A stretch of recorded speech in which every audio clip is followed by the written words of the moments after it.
mean, if you could just delete the worst day of your life, would you?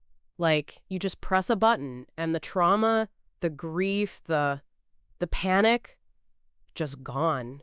Look, I see patients every day who are just paralyzed by their pasts. And if we have the neurological technology to edit out that suffering, denying them relief isn't just unethical. It's cruel. But what exactly are we editing out, Marcus?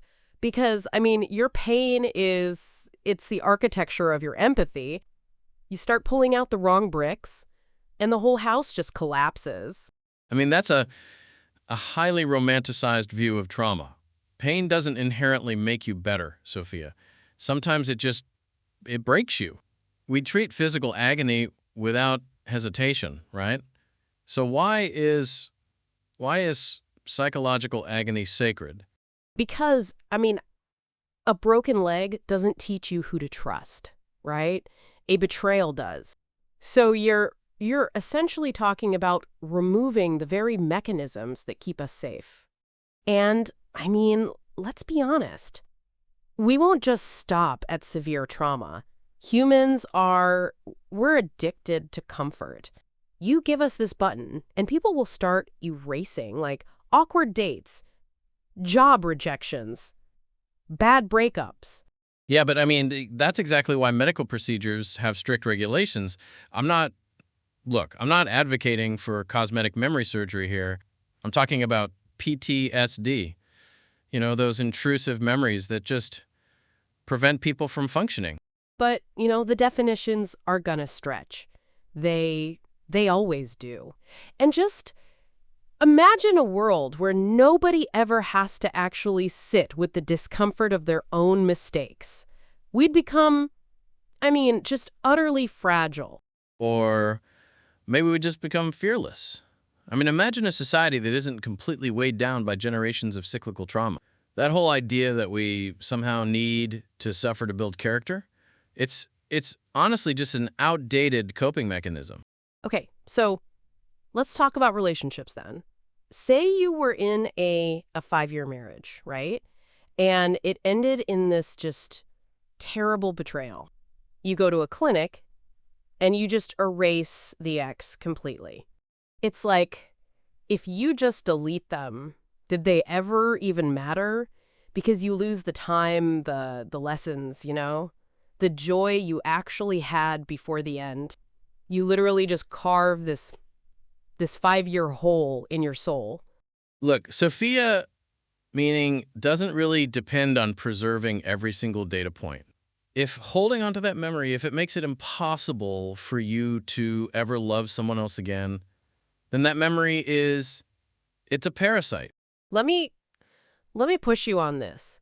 Picture a mother who loses her child in a horrific accident.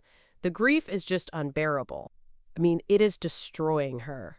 And she asks you to erase the child entirely. If you wipe that memory to save her life, you are effectively killing the child twice, You're erasing the only place they still exist. That is, it's a devastating scenario. But if the alternative is her own suicide because her nervous system just can't process the loss, then I believe she has the right to choose survival. Memory it's not some sacred temple. It's really just an evolutionary survival tool. So when it malfunctions, when it starts actually attacking the host, well, that's when it's medicine's job to intervene. Right, but you say intervene like it's, I don't know, like it's just some minor surgery. But once this actually exists, what happens when it's just not a choice anymore? Think about the institutions that would absolutely kill for this kind of technology. Imagine the military.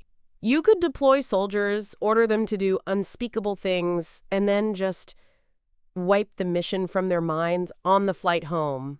Like, no PTSD, no whistleblowers. We already use pharmaceuticals to dampen traumatic encoding in soldiers, Sophia. This is it's a more precise application of the same principle, really. Just protecting those who serve. Protecting them? or, weaponizing them. Because guilt it's the human safety valve, right? If you just remove that capacity for guilt or, moral injury, you're basically manufacturing sociopaths. I mean, guilt often just destroys entirely innocent people. Think about survivor's guilt or abuse victims who blame themselves. You're trying to protect this philosophical concept of humanity while real humans are suffering. But wait, you're kind of ignoring the ultimate endgame here? Like, what happens when governments make memory editing mandatory, for the sake of public harmony? It just turns into a dystopia where, well, nobody protests because nobody actually remembers the injustice. I mean, you're kind of leaping to these science fiction dystopias to avoid, well, the reality of a clinic today. We don't ban scalpels just because they can be used as weapons, right? We write laws, we regulate. Marcus, history shows us exactly how this goes, right? The tools of healing, they always, well, eventually anyway, become tools of control. You're basically handing them the ultimate delete key.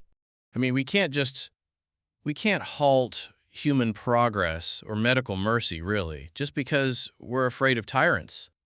If you have the power to stop a mind from torturing itself, it's basically your duty to act. I just believe our scars they're our map, Like, if you wipe away the mountains and the valleys of your past, you're really just left with a blank piece of paper. And a blank piece of paper isn't a person. Or maybe it's a clean slate, Like a chance to finally write a story that isn't dictated by the worst thing that ever happened to you. So, if that button was sitting right in front of you today, what would you delete? And, if you did, would you still be the one leaving the room?